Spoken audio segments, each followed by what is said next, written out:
महाराष्ट्र के गवर्नर श्री रमेश बैस जी, मुख्यमंत्री एकनाथ शिंदे जी,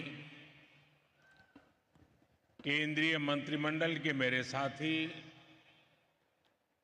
पीयूष गोयल जी, रामदास आठवले जी, उप मुख्यमंत्री श्री देवेंद्र फडणवीस जी, अजीत दादा पवार जी, राज्य सरकार के मंत्री मंगल प्रभात जी, दीपक केसरकर जी, अन्य सभी महानुभाव, देवी और सज्जनों,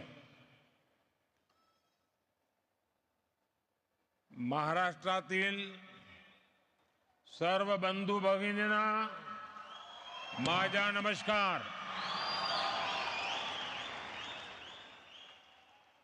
आज मुझे महाराष्ट्र और मुंबई के लिए 30,000 करोड़ रुपए के प्रोजेक्ट के शिलान्यास और लोकार्पण का अवसर मिला है। इन प्रोजेक्ट से मुंबई और आसपास के क्षेत्रों की कनेक्टिविटी और बेहतर होगी। इनमें रोड और रेल परियोजनाओं के अलावा महाराष्ट्र के नौजवानों के कौशल विकास की बहुत बड़ी योजना भी शामिल है। इनसे महाराष्ट्र में बड़ी संख्या में रोजगार का निर्माण भी होगा। आपने शायद अखबारों में पढ़ा होगा, टीवी पे देखा होगा, 2-3 सप्ताह पहले ही केंद्र सरकार ने महाराष्ट्र के लिए वधावन पोर्ट को भी स्वीकृति दी। 76,000 करोड़ रुपए, 76,000 करोड़ रुपीस के इस प्रोजेक्ट से यहां 10 लाख से ज्यादा रोजगार बनेंगे। साथियों, बीते 1 महीने से मुंबई देश विदेश के निवेशकों के उत्सव की साक्षी बनी है। छोटे बड़े हर निवेशक ने हमारी सरकार के तीसरे टर्म का उत्साह से स्वागत किया है। लोग जानते हैं कि एनडीए सरकार ही स्थिरता दे सकती है, स्थायित्व दे सकती है। तीसरी बार शपथ लेने के बाद मैंने कहा था कि तीसरे टर्म में एनडीए सरकार 3 गुना तेजी से काम करेगी। और आज ये हम होते हुए देख रहे हैं। साथियों, महाराष्ट्र के पास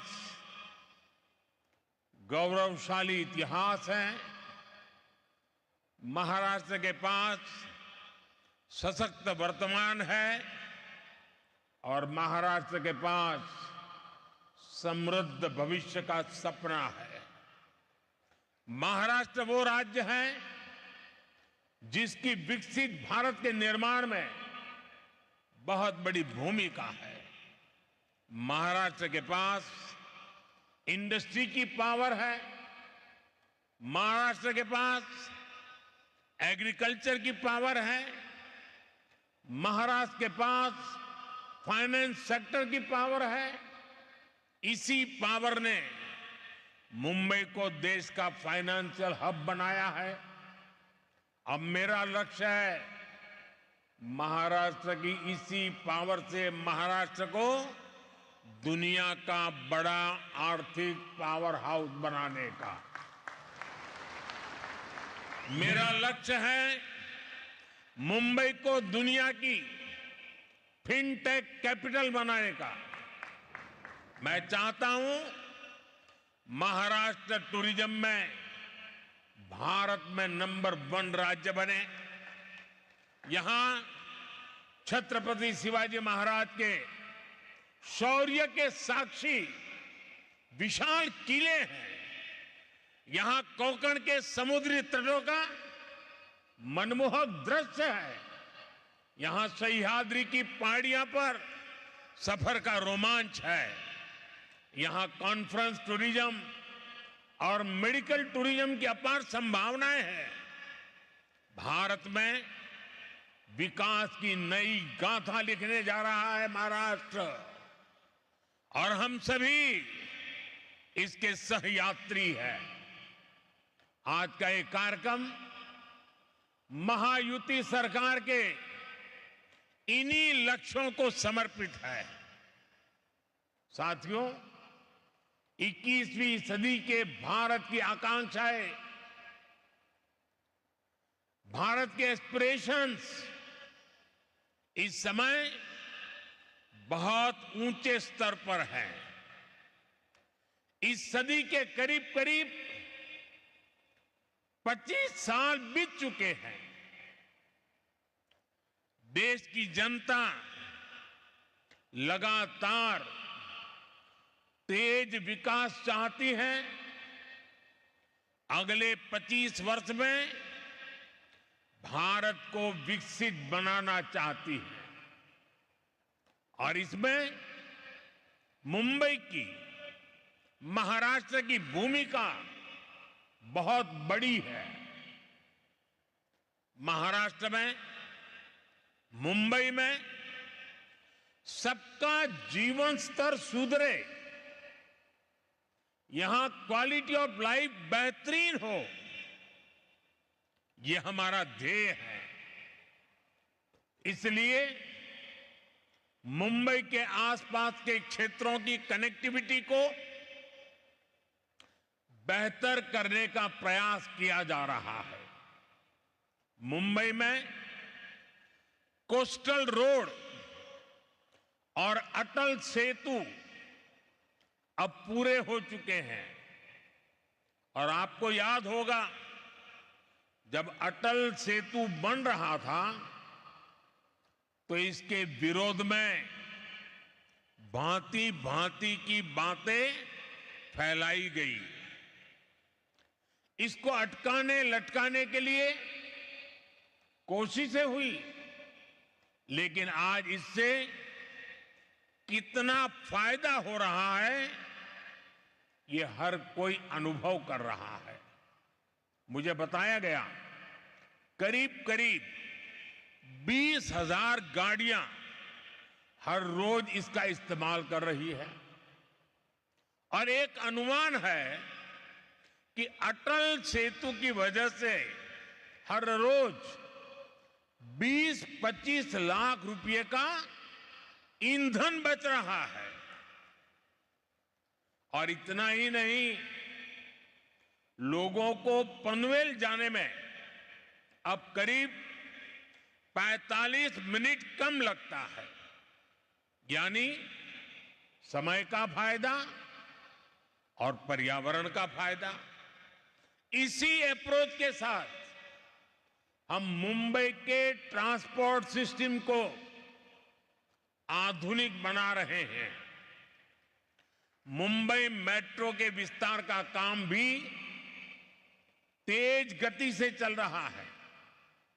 10 वर्ष पहले मुंबई में सिर्फ 8 किलोमीटर ही मेट्रो लाइन थी, 10 साल पहले सिर्फ 8 किलोमीटर, जबकि आज ये करीब करीब 80 किलोमीटर पहुंच चुकी है। इतना ही नहीं, मुंबई में अभी लगभग 200 किलोमीटर मेट्रो नेटवर्क पर काम चल रहा है। साथियों, आज भारतीय रेल का जो कायाकल्प हो रहा है, उसका मुंबई को, महाराष्ट्र को भी बहुत लाभ हो रहा है। छत्रपति शिवाजी महाराज टर्मिनस, नागपुर और अजनी स्टेशन का रीडेवलपमेंट तेज गति से प्रगति पर है।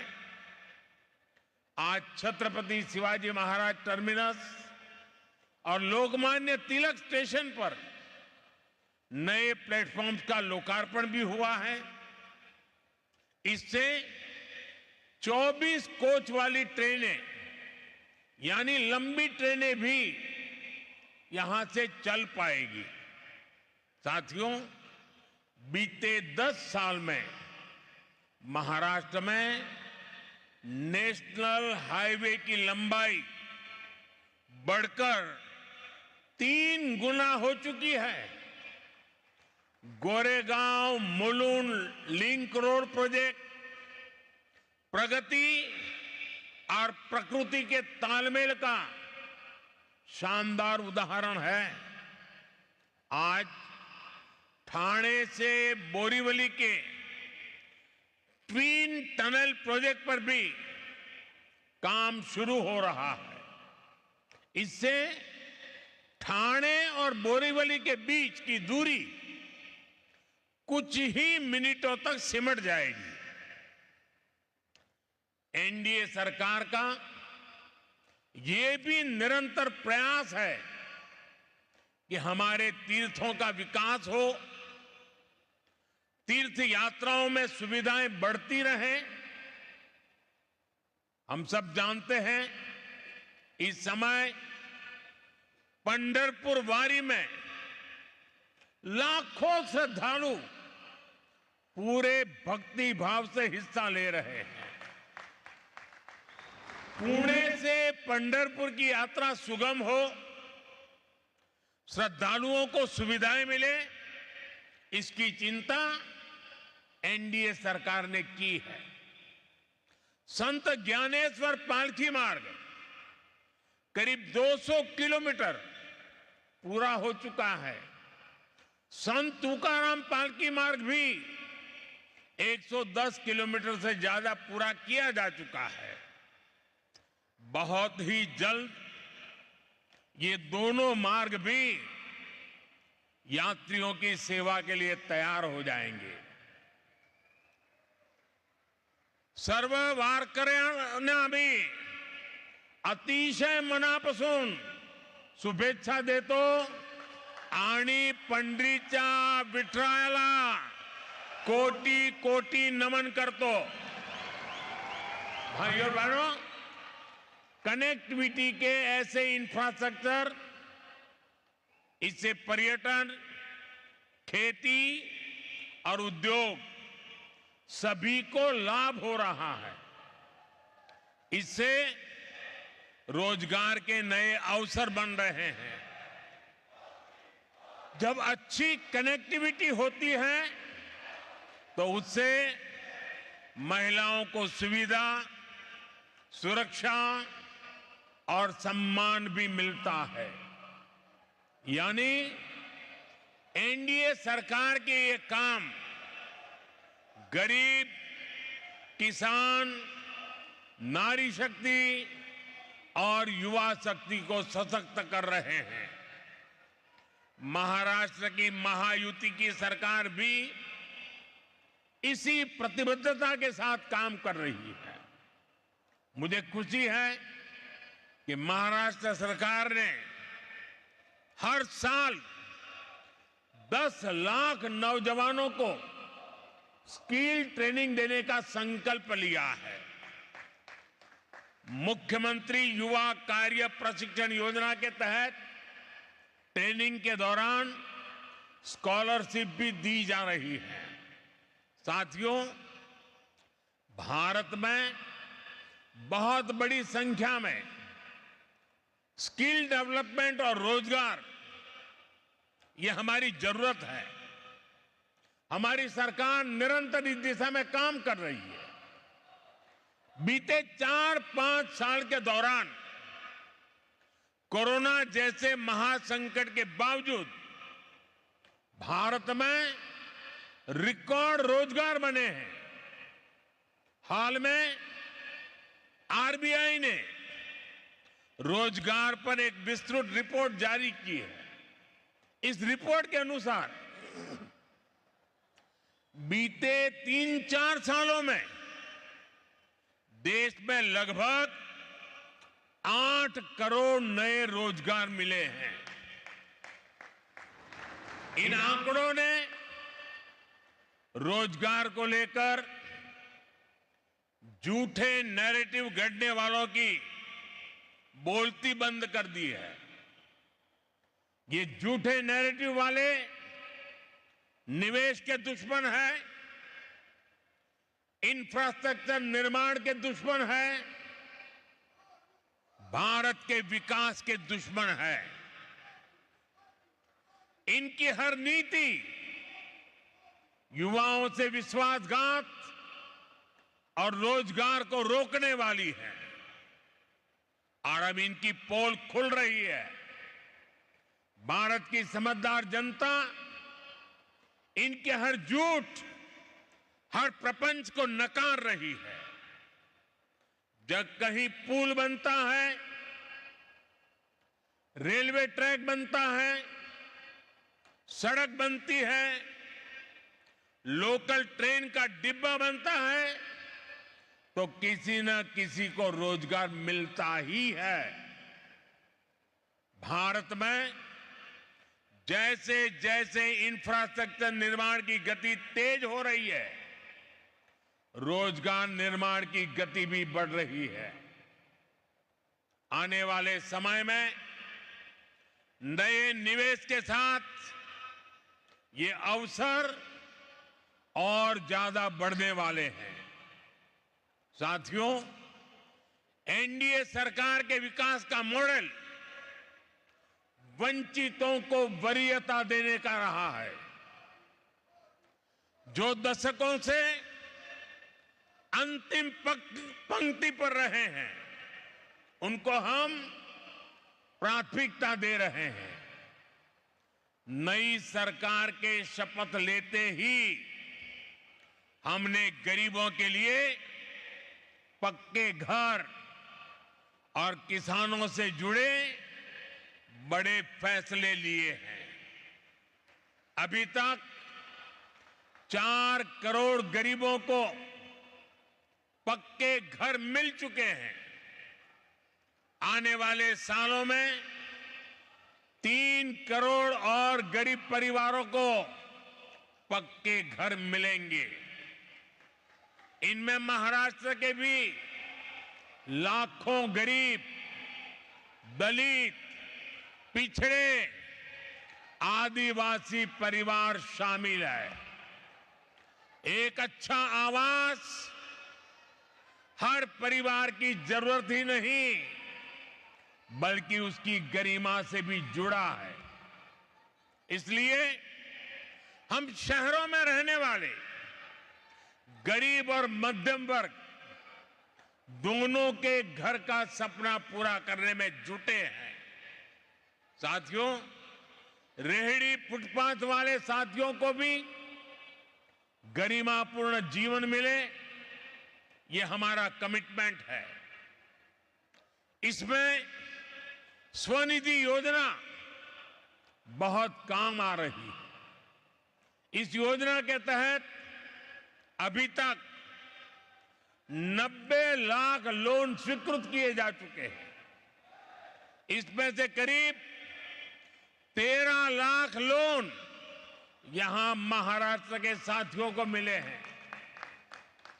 मुंबई में भी रेहड़ी पटरी लगाने वाले 1.5 लाख साथियों को स्वनिधि योजना का लाभ मिला है। बैंकों से मिल रही स्वनिधि की मदद इनके कारोबार को मजबूत कर रही है। और एक स्टडी कहती है कि जो लोग भी स्वनिधि योजना से जुड़े हैं, उनकी हर महीने कमाई करीब 2,000 रुपये तक बढ़ गई है। मतलब साल में 20-25 हजार रुपया अतिरिक्त कमाई बढ़ी है। साथियों, स्वनिधि योजना की एक और विशेषता का मैं जिक्र आपसे करना चाहता हूं। इस योजना के तहत लोन लेने वाले मेरे रेहड़ी पटरी ठेले वाले भाई बहन जो लोन ले रहे हैं, वो ईमानदारी से पूरा का पूरा लोन लौटा भी रहे हैं। और ये है मेरे गरीब का स्वाभिमान, ये है मेरे गरीब भाई बहनों की शक्ति।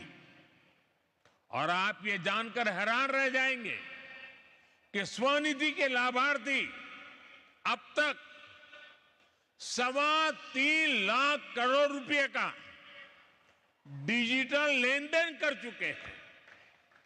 यानी ये डिजिटल इंडिया को भी अपने काम से बल दे रहे हैं, भारत को नई पहचान दे रहे हैं। साथियों, महाराष्ट्र ने भारत में सांस्कृतिक, सामाजिक और राष्ट्रवाद की चेतना का भी संचार किया है। छत्रपति शिवाजी महाराज, बाबा साहब आंबेडकर, महात्मा ज्योतिबा फुले, सावित्रीबाई फुले, अन्ना भाऊ साठे, लोकमान्य तिलक, वीर सावरकर, ऐसी अनेक अनगिनत महान संतानों की विरासत यहां की धरती में है। महाराष्ट्र की महान संतानों ने जिस प्रकार के समृद्ध समाज, जिस प्रकार के सशक्त राष्ट्र की कल्पना की थी, हमें उस दिशा में ही आगे बढ़ना है। हमें याद रखना है कि सद्भाव और सौहार्द में ही समृद्धि का रास्ता निहित है। इसी भावना के साथ एक बार फिर इन विकास कार्यों के लिए आप सबको बहुत बहुत बधाई, बहुत बहुत धन्यवाद। भारत माता की, भारत माता की, भारत माता की बहुत बहुत धन्यवाद।